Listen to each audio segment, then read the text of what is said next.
They started laughing the moment she stepped inside the bank, not because she said anything, not because she caused trouble, but because she looked out of place, and for people like them, that was already enough. Her jacket was worn, her shoes were old, her hair tied back without care, and she stood there quietly, holding a thin folder like it was the last solid thing left in her life. Her name was Emily, and she had learned long ago that silence was safer than defending yourself when the world had already decided who you were. The teller glanced at her, then at the line behind her, and sighed loudly, making sure everyone noticed, and a man in an expensive suit smirked as if poverty was something contagious. Emily felt the familiar sadness sink into her chest, that heavy feeling that came when you realize no one expects anything from you except to disappear.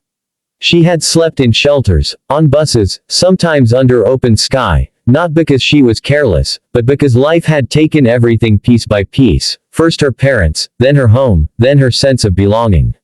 She approached the desk calmly and said she needed to speak to a manager, her voice steady but soft, and that was when the laughter grew louder. The manager, a powerful man with polished shoes and practiced authority, finally looked up, his eyes already annoyed, already certain she was wasting his time, and he asked her what she wanted without inviting her to sit. Emily stood there, hands slightly trembling, and explained that she had been instructed to come, that there were documents involved, but he cut her off with a sharp smile, telling her this was a bank, not a charity, and that security could escort her out if she insisted. The room felt smaller then, and helplessness wrapped around her like cold air, because she had heard these words before, many times, always spoken by people who believed their power was permanent.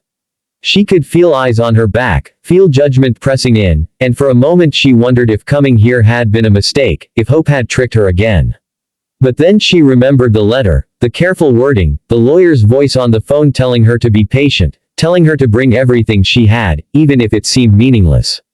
Emily took a slow breath and placed the folder on the desk without raising her voice, without anger, and said she would wait. The manager laughed again, confident, untouchable, waving her aside as if she were invisible, and Emily moved to a chair near the wall, sitting quietly as minutes passed, then longer, her sadness still there, her helplessness still heavy, but beneath it, something else remained, a quiet hope she refused to let go of, even as the laughter continued, unaware that this room, this moment, and every person inside it were about to learn how fragile their certainty truly was. Emily sat still while the bank moved around her, keyboards clicking, quiet conversations floating past, and every sound made her feel smaller, like she was shrinking into the chair, becoming easier to ignore. No one asked her name, no one offered water, and the security guard glanced at her more than once, already memorizing her face as a problem waiting to happen. The manager returned to his papers, confident the situation would resolve itself without effort, because people like Emily always left eventually. She felt the sadness deepen, not sharp anymore, but dull and constant, the kind that comes from being unseen for too long, and with it came helplessness, that familiar understanding that no explanation ever sounds convincing when spoken by someone without status. Time passed slowly, stretching thin, and a woman behind the desk whispered to a colleague, both of them smiling in a way that did not bother hiding its cruelty. Emily lowered her eyes, not in shame, but in control, reminding herself why she was there, reminding herself of the nights she held onto a letter like a lifeline, reading it again and again under flickering light. She remembered the lawyer's calm voice telling her that truth does not rush, that it waits until it is undeniable, and that memory planted a quiet hope inside her chest, small but steady. After nearly an hour, a different man entered the bank, older, well-dressed, carrying himself with the kind of authority that did not need to announce itself, and the manager stood immediately, his posture changing in an instant. This man asked why a client had been waiting so long, and the manager laughed lightly, explaining that it was nothing serious, just a misunderstanding, gesturing vaguely in Emily's direction without using her name. The older man turned and looked at her properly for the first time, really looked, and asked her to come forward. Emily stood slowly, her legs stiff, her hands cold, and walked back to the desk while the room watched again, this time with curiosity instead of mockery. She handed the folder to the older man without speaking, trusting patience over defense, and as he opened it, his expression changed, first to focus, then to concern, then to something close to disbelief. The manager leaned in, still smiling, still confident, until the smile faded as he read the name printed clearly on the documents. The room felt suddenly quiet, not peaceful, but tense, and Emily stood there, breathing evenly, holding on to patience, because she knew that justice does not arrive loudly, it arrives when there is nowhere left to look away. The older man looked up from the documents, his eyes widening, and for the first time in that room, no one laughed. Emily's quiet hope was no longer small, it was real, as the truth settled into every corner of the bank. The manager, once untouchable and proud, straightened nervously, realizing that his certainty had evaporated in a single moment, that power built on arrogance and dismissal was fragile when confronted by reality. Emily felt the weight of all her sadness and helplessness begin to lift, not entirely, but enough to feel the first stirrings of relief, because she had endured without flinching, and now patience was being rewarded. The women behind the counter, who had whispered and smiled at her earlier, stared openly, their mouths slightly open, unsure how to respond to someone they had assumed would fail. Emily remained calm, her hands still folded over the folder, her breathing steady, because she understood that dignity now mattered more than words.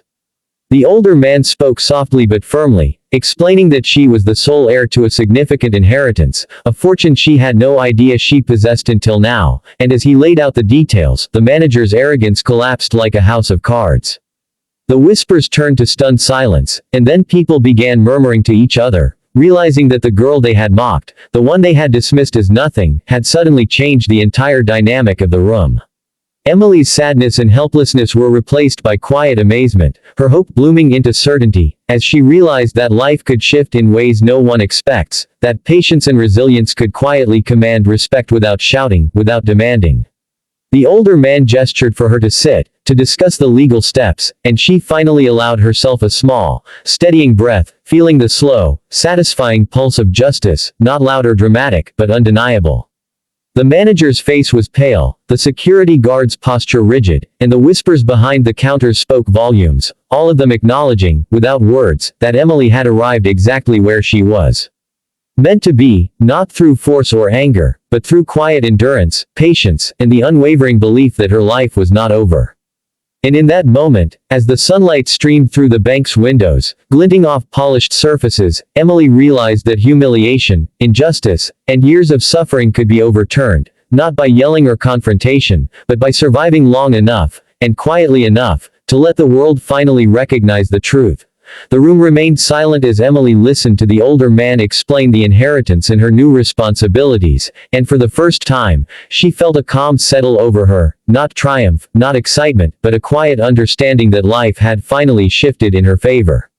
The manager, once powerful and untouchable, now fidgeted, realizing that his arrogance had been misplaced, that he had underestimated someone he thought was nothing. Emily walked through the bank slowly, noticing how the same people who laughed at her earlier now avoided her gaze, unsure how to respond to someone who had endured, waited, and emerged stronger. She felt the weight of all those nights on the streets, all the hunger, the cold, the whispered insults, lifting from her shoulders, replaced by a steady strength she had earned through patience and resilience. The women behind the counter stared at her, mouths slightly open, their expressions shifting from doubt to stunned recognition, and Emily simply nodded, her voice calm when she finally spoke, explaining what she needed and listening to the next steps. The older man guided her through every procedure, ensuring that every document was signed, every claim confirmed, and as she sat there, absorbing the reality of her inheritance, she realized that the world had changed in one quiet day, not through anger or revenge, but because she had waited, endured, and refused to be broken. Outside, the city moved on, people coming and going, but Emily felt a new horizon, one where she was seen, respected, and no longer defined by her past suffering.